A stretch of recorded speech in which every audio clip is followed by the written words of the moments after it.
This is Democracy Now!, democracynow.org, The War and Peace Report. I'm Amy Goodman. And I'm Juan Gonzalez. Welcome to all of our listeners and viewers around the country and around the world. 48 environmental activists were arrested Wednesday in front of the White House as part of an ongoing protest calling on the Obama administration to reject the Keystone XL pipeline. The proposed 1,700-mile pipeline would deliver tar sands oil from Canada to refineries in Texas. The action came before a rally planned for Sunday on Washington's National Mall, which organizers have dubbed the largest climate rally in history. Among those arrested on Wednesday were two top leaders from the Sierra Club, the group's executive director, Michael Brune, and President Allison Chin. The protest marked the first time the Sierra Club has engaged in civil disobedience in its 120-year history. Others arrested included civil rights leader Julian Bond, Bill McKibben of 350.org, NASA climate scientist James Hansen, lawyer Robert F. Kennedy Jr., and actress Daryl Hannah. They were charged with failure to disperse and obey lawful orders and released on $100 bond each. This is Robert F. Kennedy Jr. and Julian Bond. I think President Obama is going to kill the pipeline. Why do you say that? Because I think it's the right thing to do. And I think he knows that. And I think I think he has a strong moral core. And I think John Kerry does too. And I think ultimately he would not do something that is this catastrophic and irresponsible and reckless. This is a decision that affects all Americans, and we want to make sure he does the right thing, which is to say no to the pipeline. It's a great deal for Canada, a great deal for Mexico. Doesn't do much for the United States. That was former chair of the NAACP, Julian Bond, before that Robert F. Kennedy Jr. The protest outside the White House came one day after President Obama addressed climate change during his State of the Union. But if Congress won't act soon to protect future generations, I will. I will direct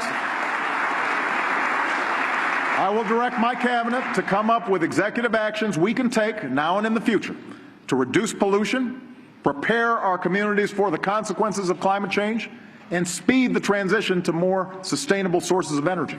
For more, we go now to Washington, D.C., where we're joined by two of the protesters now out of jail who were arrested yesterday outside the White House.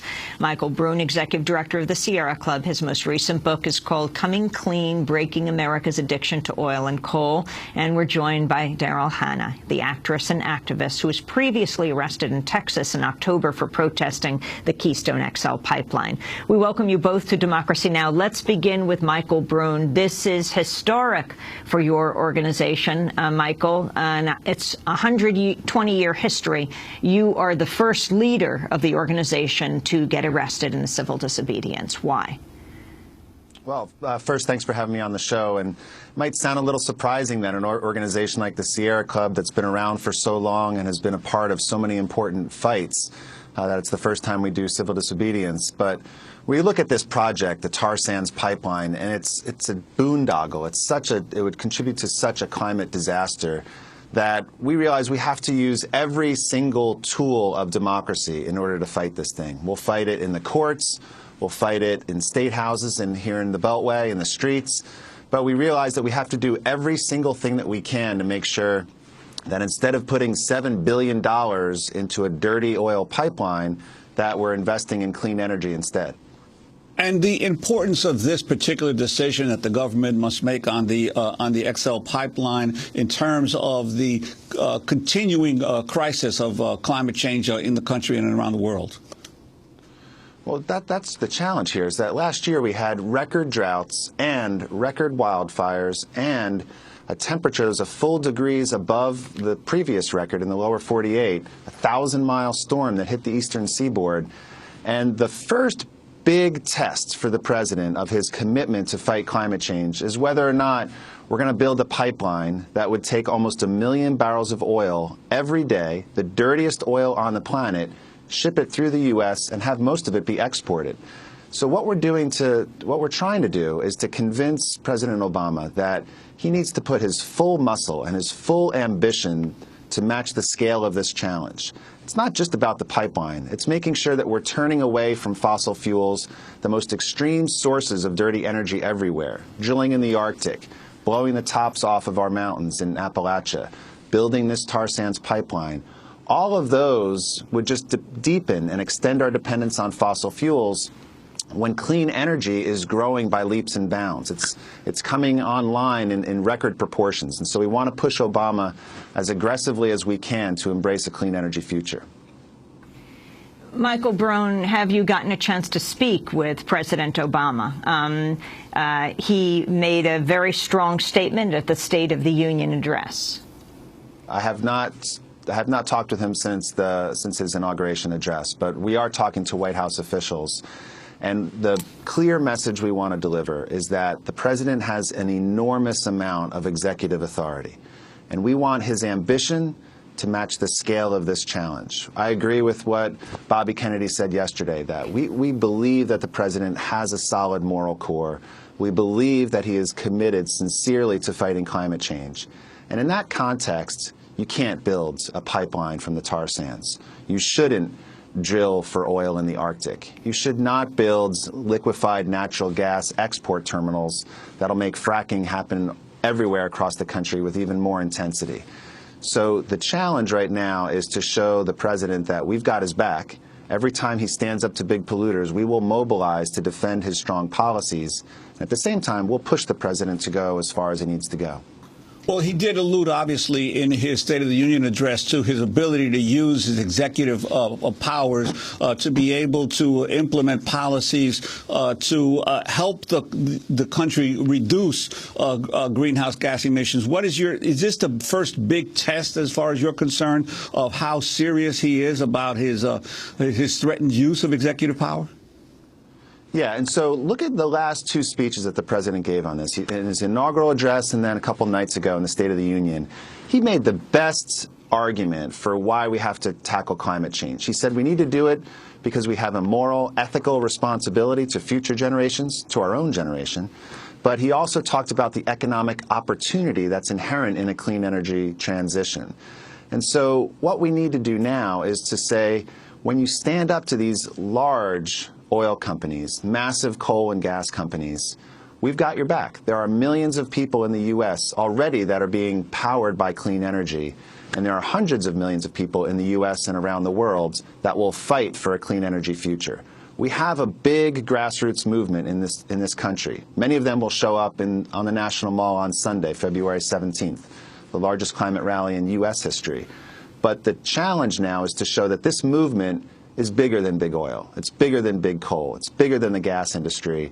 And we are just as creative, just as relentless as any opposition that the president might face. Michael Brune, in 2011, I asked Cindy Schild of the American Petroleum Institute why her organization and TransCanada are pushing so hard for this pipeline. She denied having any financial interest in having the project approved, saying API is looking out for the country's energy security. This is an excerpt of what she said. API doesn't have a financial interest in the pipeline. I mean, we're looking out for, again, the energy security, national security. We also see supply flexibility and reliability benefits to being able to bring the third largest resource base from Canada and our #1 trading partner down to our largest refining center in the Gulf. That's Cindy Schild of the American Petroleum Institute. And, of course, President Obama stresses above all else jobs. Your response, Sierra Club Executive Director Michael Brune. Look, this is a decision between what's right and what's easy, right? We've been building pipelines for more than a century. We've been building coal-fired power plants and refineries, oil refineries, for more than a century. We know how to do that. We know how to build out fossil fuel infrastructure. The whole point of fighting climate change is that we can't do that anymore and expect to have a stable climate. Last year, the International Energy Agency said that if we want to keep warming below 2 degrees Celsius, an increase in temperatures below 2 degrees Celsius, 3.5 degrees Fahrenheit, if we want to keep our temperature increases below 3.5 degrees Fahrenheit, at least 2/3 of the oil and coal and gas that we know about all around the world has to stay in the ground. 2/3 of our fossil fuel reserves have to stay in the ground if we want to have a shot at keeping warming at 3.5 degrees Fahrenheit, which is a reckless goal considering that we've only had about a degree increase so far. So in that context, why would we exploit new sources of oil that's even dirtier than conventional oil? Why would we drill in the Arctic? Why would we blow off the tops of our mountains just to get a little bit of coal? If we're going to win on climate change, we have to start taking bolder action. We have to start doing it now. The good news here is that solar is cheaper than ever before. Wind is cheaper than ever before. 9 states get at least 10% of their power from wind. California will soon be at 30% solar plus wind. Iowa is at 25% just wind only. So all around the country, millions of people are getting their power from clean energy. Millions more are working in the clean energy industry all around the world. The clean energy future isn't decades away. It's actually happening right now. So we have a shot at arresting climate change, but we can't kid ourselves and keep investing in fossil fuels at the same time. Michael Brune, we want to thank you for being with us, Executive Director of the Sierra Club. It's the first time in the organization's 120-year history, an organization founded by the environmentalist John Muir, that a head of the organization has been arrested. When we come back from break, we'll be joined by actress and activist Daryl Hannah. She was arrested in Texas protesting the Keystone XL pipeline, and yesterday she went to jail in Washington, D.C. for protesting the same pipeline, this time in front of the White House. Stay with us.